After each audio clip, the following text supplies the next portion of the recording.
Hello everyone, I am here with a very special countdown. Today I'll be going over my top 16 favorites for the Mario Kart 7 Nitro Grand Prix tracks. This list was really difficult to make and the script took over 2 days to finish. Just look at this! So please, give me some credit. Please remember that this is my opinion and that I'll be rating these tracks by its design, details, difficulty, and music.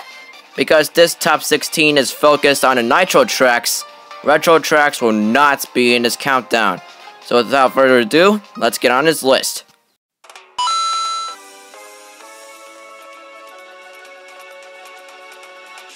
If you have known me for a long time, then you know that I just hate most of the water tracks in the Mario Kart series.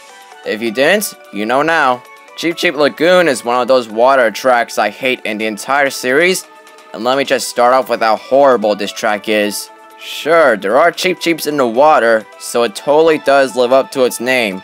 But it's not that, it's the track.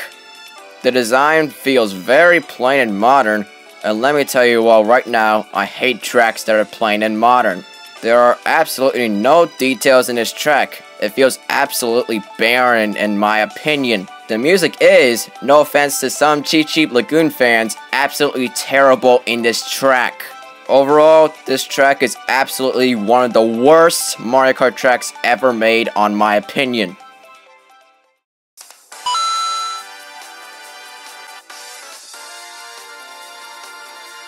Even though this track is supposed to be fit for beginners that just started playing Mario Kart 7, it still deserves to be at this spot on my list. Toad Circuit is just not that good of a first track.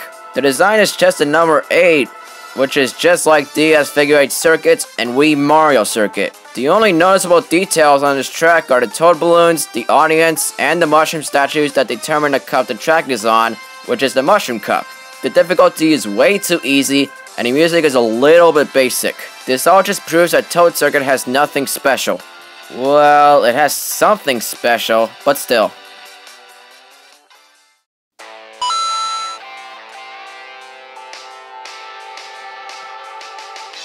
This track is easy at first, but at the end of the track, it gets so much more frustrating than it already is. Rock Mountain is a track that takes place on, well, a mountain.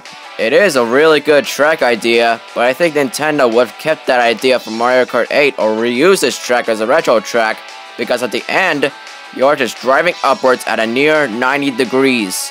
The design looks just like an oval if you look closely. The pipes make absolutely no sense, but there are some rocks, which is why it lives up to its name. That's another thing, the rocks.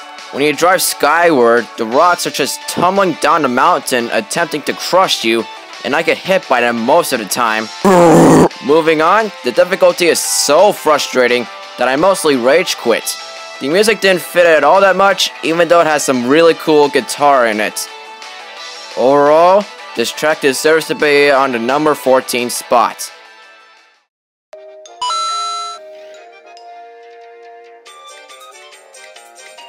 What the hell is this? Just what the hell is this?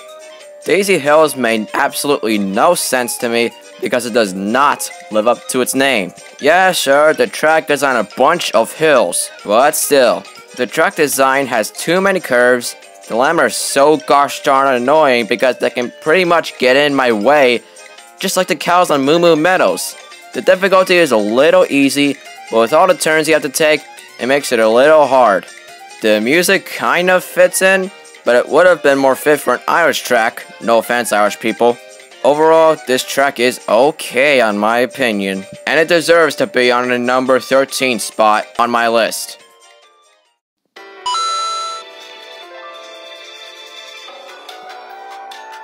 I kind of hate ice tracks, but honestly, they look gorgeous. Except for Sherbet Land from Mario Kart Double Dash, but we're not talking about that. I'm talking about Rosalina's Ice World. That's right, Rosalina's Ice World is absolutely gorgeous, but it surprisingly didn't go higher on my list because of its difficulty and music. I'll talk about those two things in a second. Since this track is based off of Rosalina, this track is based off of Super Mario Galaxy, since that explains the observatory, domes, and floating planets in the background. There are even penguins on this track too. Cute. The difficulty is so hard because the road is made of ice, so when you make a drift turn, it's like you're turning on an oil slick or something like that. The music is very nice, but the low piano keys just make it very dumbed down. This is still an okay track in my opinion though.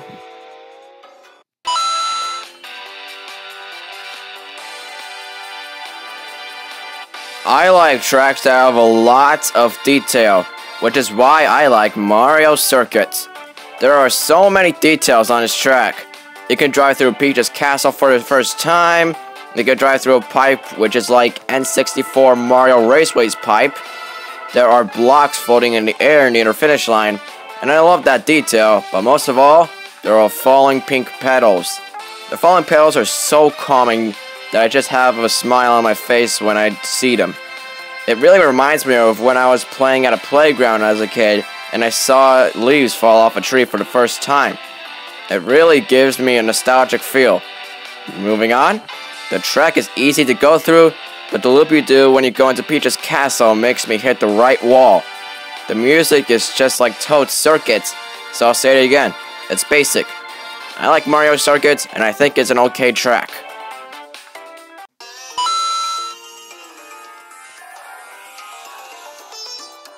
When I first saw this track, I thought it was going to be the average desert track, but boy was I so wrong. Guy Bazaar takes you on an adventure through a marketplace in a desert town that I'm guessing Shy Guys go to and shop at? I don't know, but it is cool looking. This track reminds me of the very good Disney movie Aladdin. The design is very unique because it really does live up to its name. But the only frustrating part is when you're headed towards the gliding area and you have to land tricks. You actually have to land tricks because if you don't, you could end up falling into the forever abyss. I love the Shy Guys on the flying carpets at the gliding section. That was a really cute touch. The music feels very Arabic, and that's good because, like I said before, it lives up to its name. Shy Guy Bazaar is a desert track that I really like.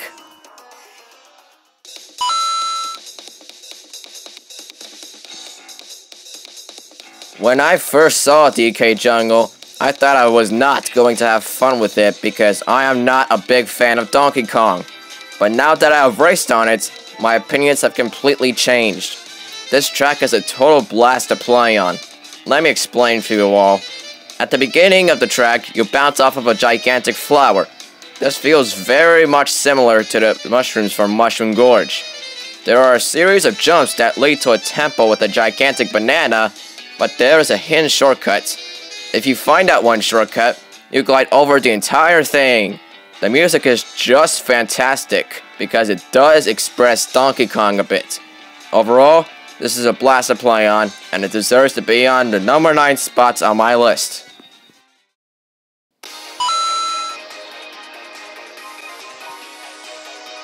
How in the holy heck did the Koopa King himself get a vast and cool looking city? I don't really know the answer to that question, but it's a mystery.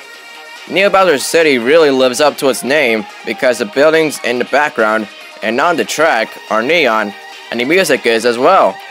The amazing details just make my mouth gap in amazement because they are the best details I have ever seen on a track. Another thing is that it is raining, and that's another thing I want to talk about, the rain. The rain looks so cool when you turn on the 3D effect, but the rain causes the road to be more slick. All in all, it is a really great course to race on and deserves to be on the number 8 spot.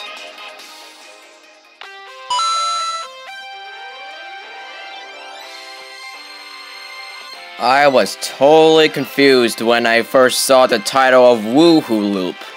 When I got to the second lap, I got even more confused because the next lap started at another location. So when I got to the third lap, I found out that the track is actually a huge, ginormous track. And another cool is, there are cars and trucks on the road you race on. There is also this one shortcut where you have to be very sharp or you are just going to fall off. And the fact that we are driving on Wuhu Island itself is crazy. The music is self-explanatory because it's based off of Wii Sports Resort for the Nintendo Wii, which takes place on Wuhu Island. This track is pretty amazing if you ask me, and it deserves to be on the number 7 spot on my list.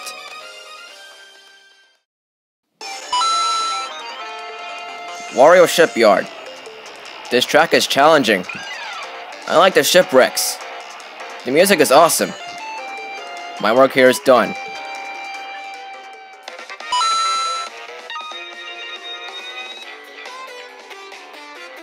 This track literally inspired me to play Mario Kart 7 more because of the amazing things it has in store for us. Piranha Plant Slide is so cool that it literally lives up to its name. Really. There are piranha plants, water drafts that really work like water slides at a water park, and pipes. The music is so cool because it's based off of the Super Mario Bros. Underground theme, and when you're underwater, the music has some sort of Morse code stuff added to it, and it's really cool. This track is a total blast to play on, and it deserves the number 5 spot on my list.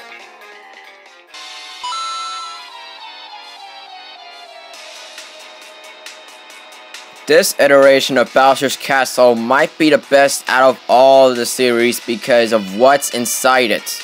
There are a whole lot of lava spouts which make this track a challenge, and strangely enough, there are lava spouts going into the water.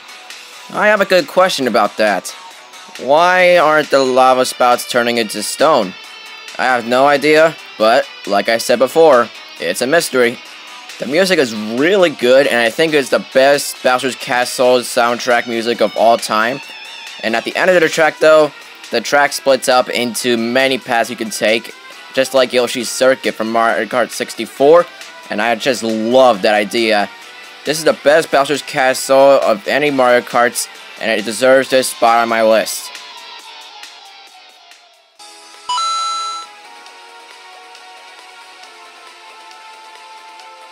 Well, go ahead and grab your pitchforks and torches, guys, because Rainbow Road cracks number 3 on my list. This iteration of Rainbow Road is great, but strangely enough, I find Mario Kart Wii's Rainbow Road to be better, but we're not talking about that. Like any other Rainbow Road, this one takes place in outer space. But on this one, the Rainbow Road is on the moon. Yes, everyone, the moon. The music is excellent because it gets the adrenaline pumping. Yeah, the Wii's Rainbow Road is slightly better, but there are 2 tracks much more better than this. And also I like that this Rainbow Road is in sections just like Wuhu Loop.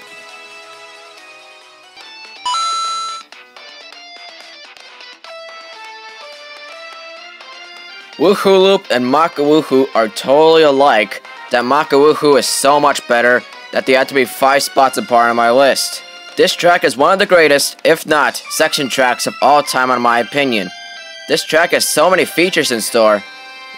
For example, there are lots of shortcuts. On one of them, you go through the castle, and there is this one glitch, where if you go out of bounds right here, Lakitu will strangely bring you up to the end of the second section. Weird. Anyways, at the near end, there is a huge gliding section where you can just sit back, relax, and enjoy the visual of the horizon. This is a bit equal to Royal Raceway's jump, but Maka Wuhu has a bigger jump, so it is much greater. You are literally skydiving for first place. But what could possibly top all of these courses? Let's find out.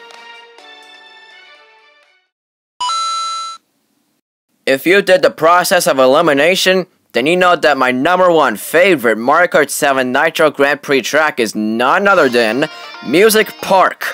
This track is literally an amazing thing to race on. You can drive on pianos and xylophones, bounce off of tambourines, and see piranha plants head bop and chomp to the music. The gigantic musical notes make this track a total blast because you can land a trick when they bounce. There is also this one shortcut though that needs a mushroom. If you don't have a mushroom, you either land in the grass or hit the wall and fall into the space abyss. That's another thing, the track is in space. The music is so catchy, so I listen to it basically all the time. This track makes me feel like a fresh Mario Kart player, and it will always be my favorite Mario Kart 7 track, no matter what. That's all the time I have for today. What are your favorite Mario Kart 7 Nitro Grand Prix tracks?